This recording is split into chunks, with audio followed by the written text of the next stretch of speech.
Have you ever had a day where a single comment, a fleeting moment of disrespect, or an unexpected setback completely threw you off course? Maybe it was a co-worker's dismissive tone, a friend's thoughtless remark, or just life piling on one inconvenience after another. Those moments can feel like they steal your joy, your focus, your entire sense of balance. It's frustrating, isn't it? To feel like your emotions are at the mercy of someone else's actions or the chaos of the world around you. But what if you could move through life with a kind of inner strength that no one, no matter how rude, critical, or careless, could shake? Imagine a life where your peace is yours to keep, where you're the one in control, no matter what storms rage around you. That's not a fantasy. It's a skill, a practice, a way of being called emotional sovereignty. In this episode, we're diving deep into 10 transformative lessons to help you master your emotions, stay grounded, and live with unshakable confidence. These lessons aren't about suppressing how you feel or pretending everything's fine. They're about building the mental and emotional tools to navigate life's challenges with clarity, resilience, and grace. Whether it's handling a toxic conversation, bouncing back from a failure, or simply staying calm in the face of daily annoyances, these strategies will empower you to take charge of your inner world. By the end of this video, you'll have a comprehensive toolbox, practical, actionable, and rooted in timeless philosophical wisdom to protect your peace and live a life where no one else dictates your emotional state. This isn't just about surviving life's ups and downs. It's about thriving through them, about creating a version of yourself that's steady, focused, and free. So, if you're ready to unlock the art of emotional sovereignty and build a life where you call the shots, let's get started. Your journey to mastering your emotions begins right now. Lesson 1. Own your emotional triggers. Picture this. You're having a fantastic morning. The coffee's perfect, the sun's shining, and you're in a great mood. Then, out of nowhere, someone cuts you off in traffic or snaps at you in a meeting, and suddenly, your whole day feels derailed. You might think, they ruined my mood. But here's the truth. No one can ruin your mood unless you let them. Your emotional triggers are yours to own, yours to understand, and yours to manage. No one else has the power to control your inner state unless you hand them the keys. Think of your emotions like a garden. External events, someone's words, a stressful situation, are like weather patterns. They might bring rain or wind, but you're the gardener who decides how the plants grow. The Stoic philosopher Epictetus captured this perfectly. You have power over your mind, not outside events. Realize this, and you will find strength. This idea is revolutionary because it shifts the responsibility back to you. It's not about what happens to you. It's about how you choose to respond. Let's break it down with a real-world example. Imagine you're presenting an idea at work, something you've poured hours into. A colleague interrupts, dismisses it, and moves on like it's nothing. Your first instinct might be to feel attacked, to snap back, or to spend the rest of the day stewing in frustration. But what if you paused and recognized that their reaction reflects their perspective, their stress, their biases, their limitations, not your worth? By owning your trigger, you take back control. You decide whether to let their words sink in, or to let them pass like clouds in the sky. Here's another scenario. You're at a family gathering, and an aunt makes a backhanded comment about your career choices. Instead of letting it fester, you pause and think, this is about her expectations, not my path. That simple shift can save you hours of resentment. Owning your triggers isn't about ignoring your feelings. It's about acknowledging them, understanding their source, and choosing a response that aligns with your values. Here's how to practice this. Notice the trigger. When you feel a strong emotion, anger, hurt, frustration, pause and pinpoint what sparked it. Was it a specific word, tone, or action? 2. Name the emotion. Give it a label. I'm feeling angry, or I'm feeling dismissed. Naming it creates distance and reduces its power over you. 3. Choose your response. Ask yourself, what's the most empowering way to handle this? Maybe it's addressing the issue calmly, or maybe it's letting it go and moving on. 4. Reflect later. After the moment passes, journal about what triggered you and why. Over time, you'll spot patterns and gain deeper control. Imagine the freedom of walking through life knowing that no one's actions can hijack your peace unless you allow it. The rude stranger, the critical boss, the petty argument, they all lose their grip when you own your triggers. The next time you feel your emotions spike, remind yourself, this is my garden. I choose what grows here. That's the foundation of emotional sovereignty, and it's where your power begins. Lesson 2. Stop seeking universal agreement. We've all been there. You share a passion project, a bold opinion, or even a simple idea, and someone shoots it down. Maybe it's a friend who doesn't get it, a co-worker who disagrees, or a stranger online who leaves a scathing comment. Suddenly you're caught in a mental loop, trying to justify yourself or convince them to see things your way. But here's a liberating truth. Not everyone will agree with you, and that's not just okay, it's essential. Seeking universal agreement is like trying to catch every star in the sky. It's impossible, and it drains your energy. People see the world through their own lenses, shaped by their experiences, fears, and beliefs. Expecting them to align with your perspective is like expecting every river to flow in the same direction. The philosopher Socrates said, "We are what we repeatedly do." Excellence, then, is not an act, but a habit. Your excellence lies in staying true to your vision, not in winning over every critic. Let's ground this in an example. Imagine you're launching a small business, and you share your plans with a group of friends. One of them rolls their eyes and says, "That's a risky move. Why not stick to something safer?" Your instinct might be to defend your dream, to explain why it's worth the risk, or to feel deflated by their skepticism. But what if you recognized that their doubt reflects their fear of failure, not your potential? By letting go of the need for their approval, you free yourself to focus on your goals. Here's another scenario. You post a creative project online, a painting, a blog post, a video, and someone leaves a harsh comment tearing it apart. Instead of diving into a debate or questioning your work, remind yourself, their opinion is just one voice, not the truth.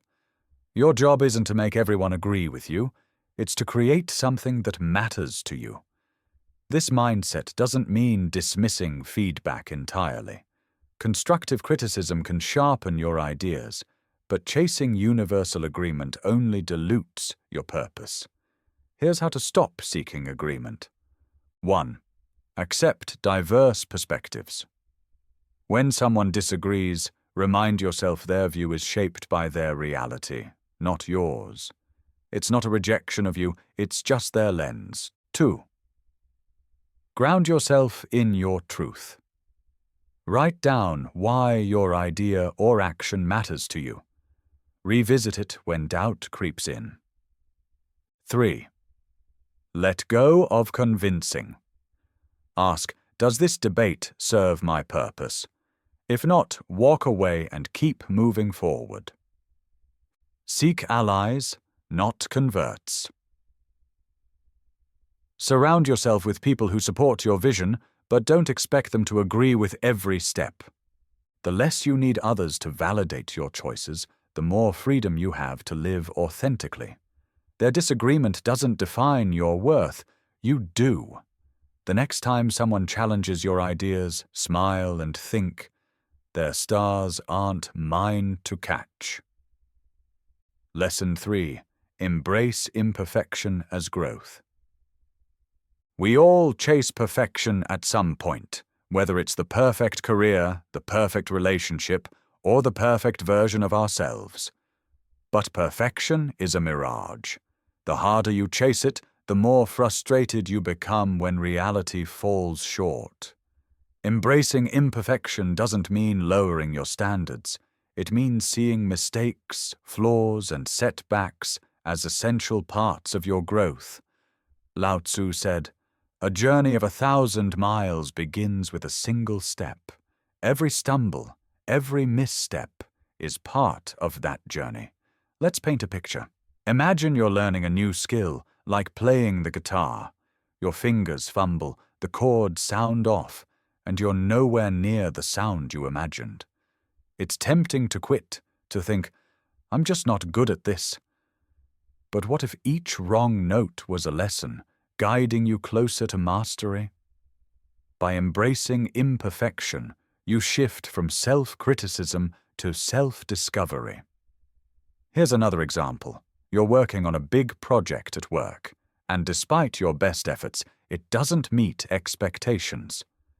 Your boss points out flaws, and you feel a wave of disappointment. Instead of dwelling on the failure, ask, "What can I learn here? How can I improve next time?" This mindset turns setbacks into stepping stones. Embracing imperfection also applies to how you see yourself. We often hold ourselves to impossible standards. Perfect parent, perfect partner, perfect professional. But being human means being flawed, and those flaws are where growth happens. Here's how to embrace imperfection. 1. Reframe failure. When something goes wrong, ask, "What's the lesson here?" instead of, "Why did I mess up?" 2. Celebrate small wins. Focus on progress, not perfection. Did you try? Did you learn? That's what counts. 3. Practice self-compassion.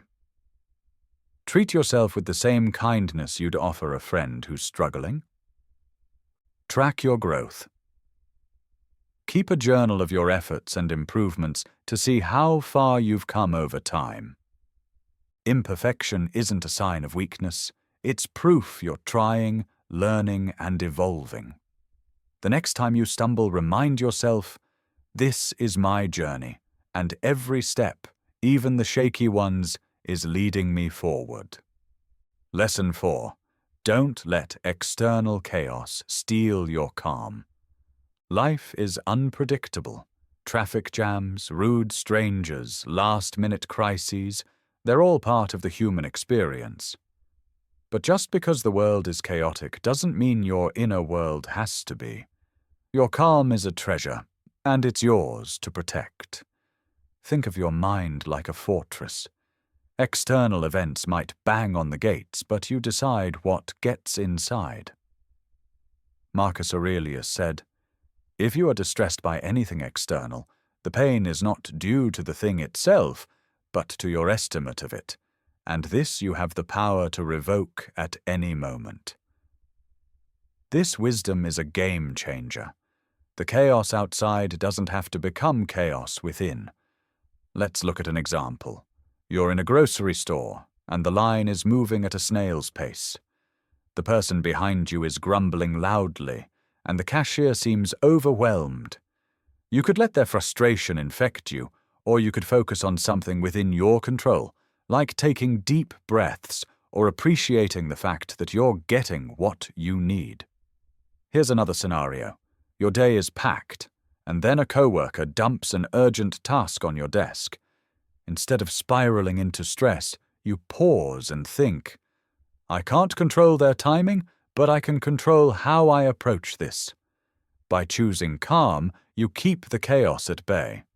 Protecting your calm isn't about ignoring reality. It's about creating a mental space where you stay steady no matter what. Here's how to do it. 1. Anchor your focus. When chaos hits, find one thing you can control: your breath, your posture, your thoughts, and focus there. 2. Shift your perspective. Ask, is this worth my energy? Most external annoyances aren't. 3. Visualize a shield. Picture a protective barrier around your mind that filters out negativity. Practice gratitude in chaos. Even in stressful moments, find one thing to be thankful for. It shifts your focus instantly. Your calm is your sanctuary. Guard it fiercely, and no external storm can shake you. The next time life feels overwhelming, remind yourself, the chaos is outside. My peace is inside. Lesson 5. Choose curiosity over judgment. It's human nature to judge. When someone cuts you off in conversation, cancels plans at the last minute, or acts in a way that frustrates you, it's easy to label them as rude, selfish, or thoughtless. But judgment builds walls. It clouds your understanding and fuels conflict. Curiosity, on the other hand, builds bridges. The poet Rumi said, "Out beyond ideas of wrongdoing and right-doing, there is a field." I'll meet you there. Curiosity invites you to that field, where you seek to understand rather than condemn. Imagine a co-worker snaps at you during a stressful project. Your first instinct might be to think, they're so unprofessional. But what if you got curious instead? Maybe they're overwhelmed, dealing with personal struggles, or just having a bad day. Asking, what's going on with them, shifts you from anger to empathy, preserving your peace. Here's another example. A friend cancels plans again, and you're tempted to write them off as unreliable. Instead, get curious. Maybe they're struggling with something they haven't shared. A simple, "Is everything okay?" can open a door to understanding. Curiosity doesn't mean excusing bad behavior. It means choosing understanding over conflict. Here's how to practice it. 1. Pause before judging. When you feel the urge to criticize, take a breath and hold back. Ask open-ended questions. Instead of assuming, ask, why might they be acting this way? 3. Listen to learn. Hear their perspective without planning your response. 4. Reflect on your judgments. Later, ask yourself, why did I feel the need to judge? What does this say about me? Curiosity transforms conflict into connection. It keeps you grounded and open, even when others test your patience. The next time you're tempted to judge, pause and think, let me meet them in Rumi's field. Lesson 6. Reframe challenges as opportunities. Life's challenges can feel like dead ends, a failed project, a tough conversation, a personal setback. But what if every obstacle was a doorway to growth? Reframing challenges as opportunities shifts you from feeling stuck to feeling empowered. Friedrich Nietzsche said, "That which does not kill us makes us stronger." Every struggle carries a lesson if you're willing to find it. Let's say you apply for a dream job and get rejected. It's easy to spiral into self-doubt, thinking, I'm not good enough. But what if you reframed it as, this rejection is pushing me to refine my skills or explore new paths? That shift turns pain into possibility. Here's another scenario. You have a falling out with a close friend over a misunderstanding. Instead of dwelling on the hurt, ask, what can this teach me about communication or setting boundaries? By seeing challenges as opportunities, you take control of your narrative. Reframing isn't about denying pain, it's about finding meaning in it. Every challenge is a chance to grow wiser, stronger, and more resilient. Here's how to reframe challenges. 1. Identify the lesson. Ask, what can this experience teach me? Look for the hidden gift. Focus on what you control. You can't change the situation, but you can change your response.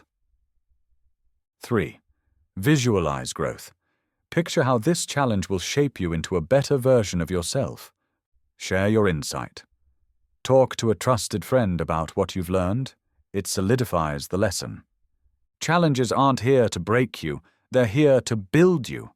The next time life throws you a curveball, remind yourself, this is my chance to grow.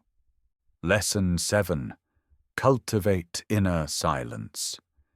In a world buzzing with notifications, opinions, and endless demands, your mind can feel like a crowded room.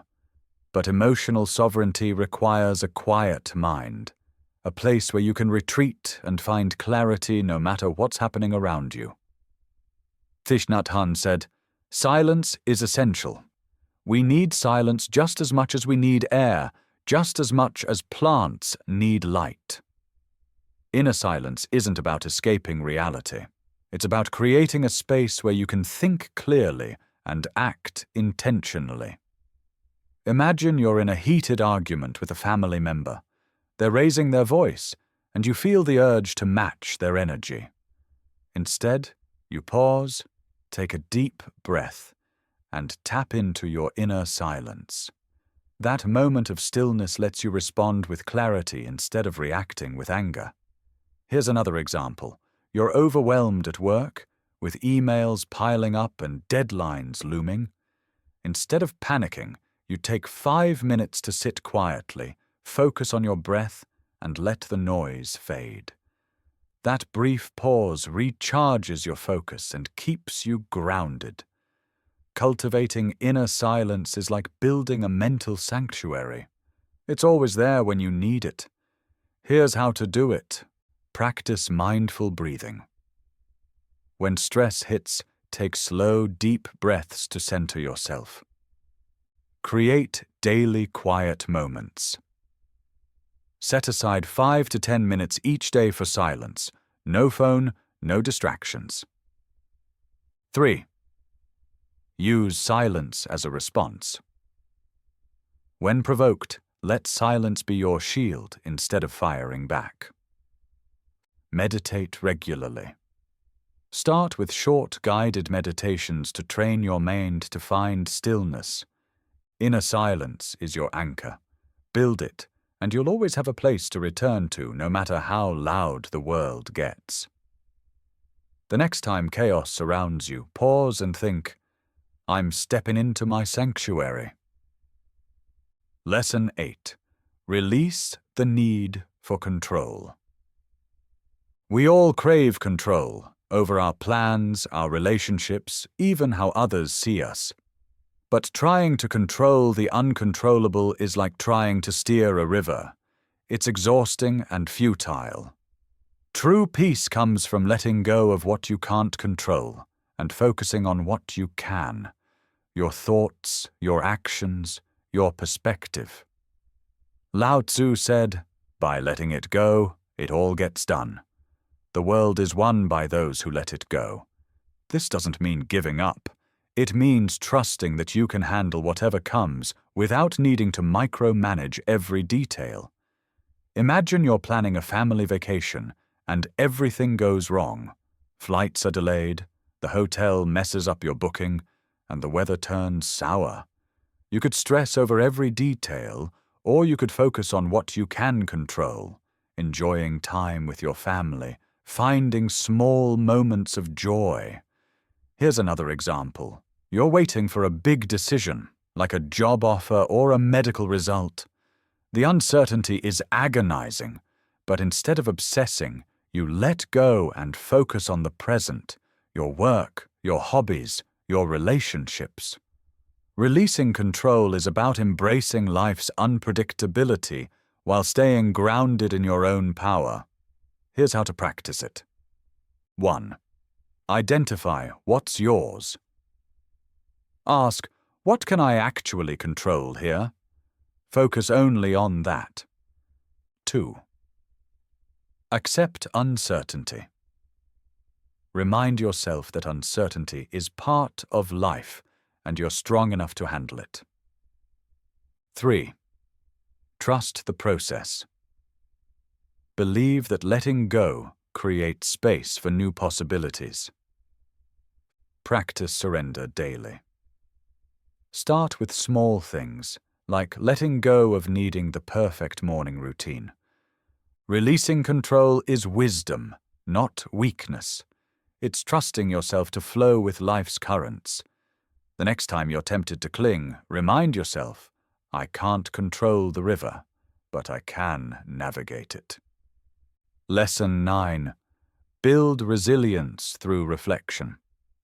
Life will test you through failures, conflicts, or moments of self-doubt. But resilience isn't about dodging pain.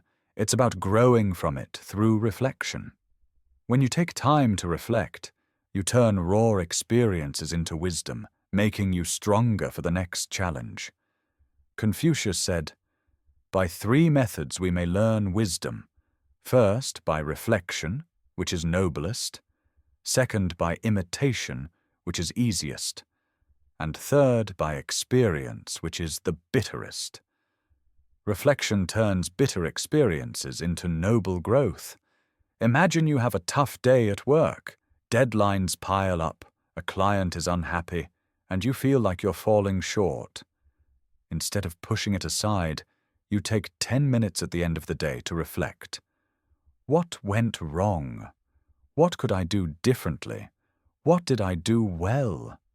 This simple act transforms chaos into clarity, helping you approach tomorrow with confidence. Here's another example. You have a disagreement with a partner that leaves you feeling hurt. Reflecting on it later, you realize the argument stemmed from miscommunication, not malice.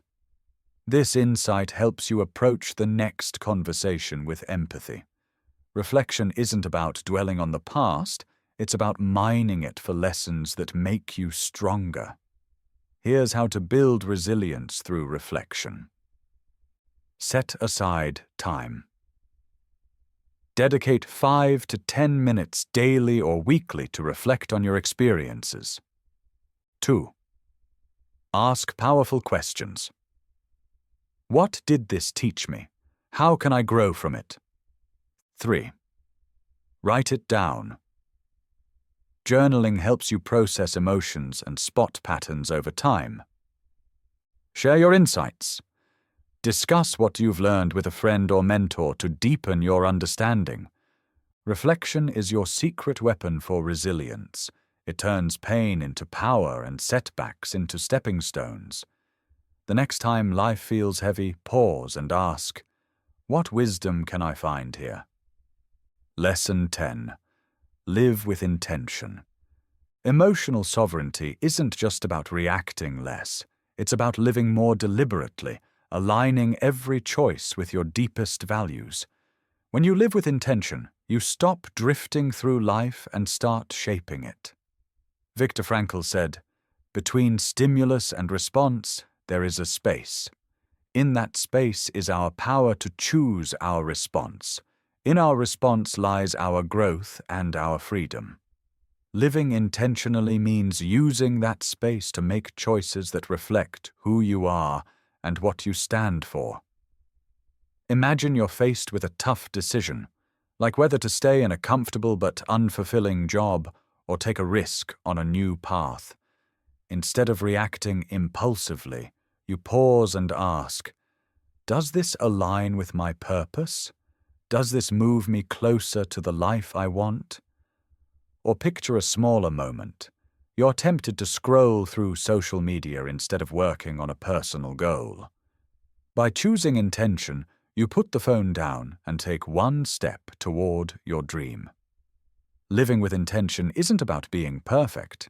It's about being purposeful, even in the small moments. Here's how to live with intention. 1. Define your values. Write down what matters most to you: growth, connection, integrity, and use them as your compass. 2. Pause before acting. Before making a choice, ask, is this aligned with my goals? 3. Act with purpose. Let every decision, big or small, reflect the life you want to build. Review your choices. At the end of each week, reflect on whether your actions matched your intentions. Living intentionally puts you in the driver's seat of your life. It's the key to emotional sovereignty and a life of meaning. The next time you face a choice, pause and ask, is this who I want to be? Closing thoughts. And there you have it. 10 powerful lessons to master your emotions and live with unshakable peace. These aren't just ideas. They're a roadmap to emotional sovereignty, a way to take control of your inner world no matter what life throws at you. The world will always be unpredictable, but you have the power to choose how you respond. Every time you own your triggers, let go of control, or choose curiosity over judgment, you're building a stronger, calmer, freer version of yourself. As you move forward, carry these lessons with you. Practice them daily, in the big moments and the small ones. Share them with someone who could use a little more peace in their life, and let's build a community of people who choose resilience over reaction. If you have your own strategies for staying grounded, drop them in the comments below. I'd love to hear them. Thank you for joining me on this 4-hour journey. Emotional sovereignty isn't a destination. It's a practice, a way of showing up for yourself every day. Keep pausing, keep reflecting, keep choosing peace. Until next time, stay centered, stay intentional, and keep growing. If you found this video helpful, don't forget to like, share, and leave a comment about your experience. You could be the inspiration someone else needs, someone trying to find joy in their quiet moments. And don't forget to subscribe to the channel so you don't miss more insightful content. Thank you for being here, and always remember staying true to yourself, whether in solitude or with others, is the greatest strength of all. See you in the next video.